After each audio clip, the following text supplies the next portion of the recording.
I think one of the things that's so fascinating about the movie is it really gives you a kind of very visceral sense of what a homeless person goes through just in the course of a day or several days. The way that they know where they can go if it's cold outside and not be bothered, the minutia of the process of getting checked into a shelter, or the difficulty of getting an ID, all of this kind of procedural details, which I feel like, you know, most movies that we've seen on the subject are usually movies about some sort of white knight who rides in and helps the homeless person to get a job or to tell their story in the newspaper or that kind of thing. And this movie doesn't have that. It's really a movie set in that world, seen through the eyes of the people in that world. And can you talk a little bit about, you know, what it was in the initial version of it, even, that made you connect with this character in this world, and how you,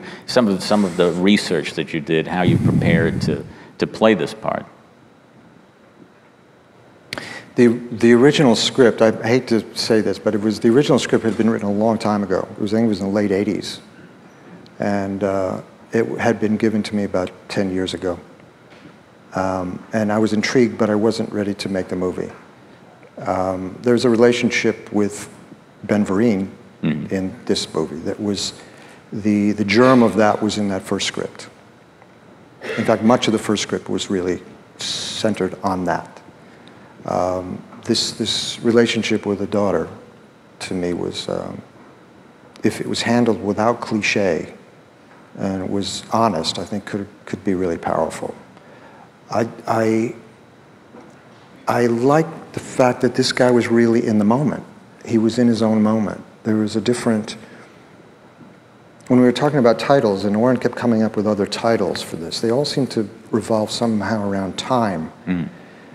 And as I was looking at the clip you had from our movie as compared to other movies in the other clips, this is it has a unique sense of time. There's no past and there's no future, there's a right now. And it's not a now that's overly dramatic, it's a now that keeps shifting and rolling. It's kinetic.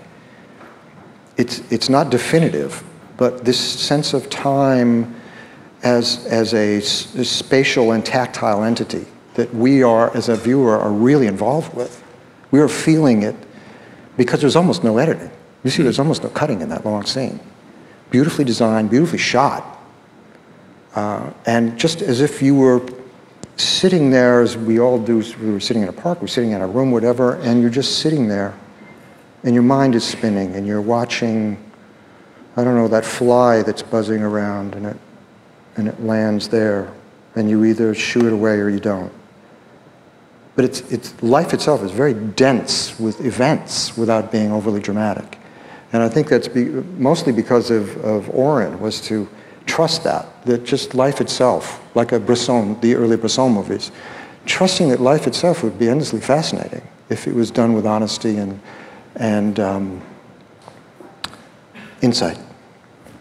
Which is... I don't think I answered your question at all. No, but you did make an interesting connection. But let me go back to how we started, because it was interesting to me, the process, because I had been involved with a group called the Coalition for the Homeless for many, many years in New York that advocates for homeless people.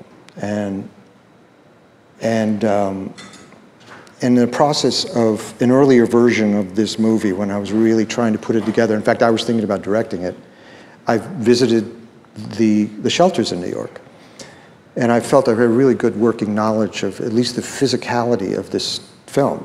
So when Oren and I started, of course, he wanted to see the shelters, and a lot of it was just going through teaching him the process as I knew it, and as our guides from the Coalition for the Homeless were taking us to these different shelters. Well, Oren, because of where he comes from and his sense of things, the process became the movie. Seeing this man just go through the process, in fact, is the plot of this. That's what keeps driving us. And that's how we find out who people are, by engaging the process.